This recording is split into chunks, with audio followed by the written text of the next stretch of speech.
தேவனே நான் ஓமதண்டையில் இன்னும் நெருங்கி சேர்வதே என் ஆவல் பூமியில். யோவான் சுவிசேஷம் 13ஆம் அதிகாரம் 34-35. நீங்கள் ஒருவரில் ஒருவர் அன்பாய் இருங்கள், நான் உங்களில் அன்பாய் இருந்தது போல நீங்களும் ஒருவரில் ஒருவர் அன்பாய் இருங்கள் என்கிற புதிதான கட்டளையை உங்களுக்கு கொடுக்கிறேன்.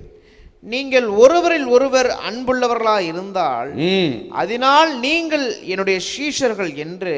நீங்கள் ஒருவரில் ஒரு அன்பாய் இருக்கும் பொழுது தான் நீங்கள் என்னுடைய சீஷர்கள் என்று எல்லாரும் அறிந்து கொள்வார்கள். உலகம் அறிந்து கொள்ளும்.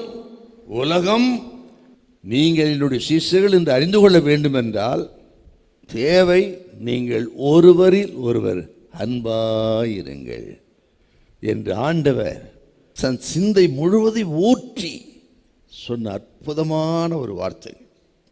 நீங்கள் அற்புதம் செய்வதினால், அடையாளங்களை நடப்பிப்பதினால், வியாதியை சுஸ்தமாக்கி மரித்தோரை எழுப்பி அற்புத அடையாளங்களை செய்வதினால் உலகம் நீங்கள் என்று சீஷர் என்று சொல்வார்கள். அப்படி சொல்லலைங்க அவர். அதை காட்டிலும் மேலானது, நீங்கள் ஒருவரில் ஒருவர் அன்பாயிருந்தால் என் சீஷர் என்று உலகம் அறிந்து கொள்ளும். எல்லா சுபாவங்களை காட்டிலும் கிறிஸ்தவ வாழ்க்கையில இந்த ஒருவரில் ஒருவர் அன்பாயிருக்கிற சுபாவமே அடிப்படையானது, மிக முக்கியத்துவம் வாய்ந்தது.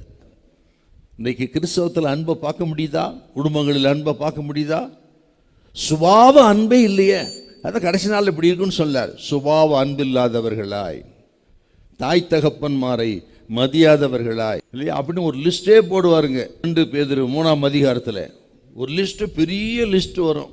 அதில் ஒன்று சுபாவ அன்பு இல்லாதவர்கள். அதுதான் இந்த காலங்க. கணவன் மனைவிக்கடி அன்பு இல்லையே. பிள்ளைகள் பெற்றோர் அன்பு தனிந்து போய்விட்டது. ஆகவே தான் கர்த்தர் சொல்கிறார், அற்புத அடையாளங்களை செய்வதனால் அல்ல, நீங்கள் ஒருவரில் ஒரு அன்பாய் இருப்பதினால் என் சீஷர் என்று உலகம் அறிந்து கொள்வார்கள். ஆகவே அந்த அன்பைத்தான் ஆண்டவர் கிறிஸ்தவத்துக்கு அஸ்திபாரமாகவே சொல்றாருங்க.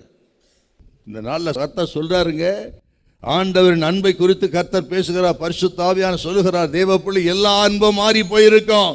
சில அன்பு எதிராக வந்திருக்கும். கைவிட மாட்டேன்னு சொன்ன கைவிட்டு போயிருக்கலாம். உதவி செய்யறேன்னு சொன்ன உதவி செய்யாம போயிருக்கலாம். தகப்பனே தாயே பிள்ளைக்கு விரோதம் வந்திருக்கலாம். பிள்ளைகளே பெற்றோருக்கு விரோதம் வந்திருக்கலாம். உதவி பெற்றவனை எதிர்த்து வந்திருக்கலாம். அந்த தாங்க சார் உலக அன்பு. அது மாயை, மறைந்து போகும். மாறாத ஒரே அன்பு, கடைசி வரை நமக்காக வரக்கூடிய அன்பு அப்பன் இயேசுவின் அன்பு.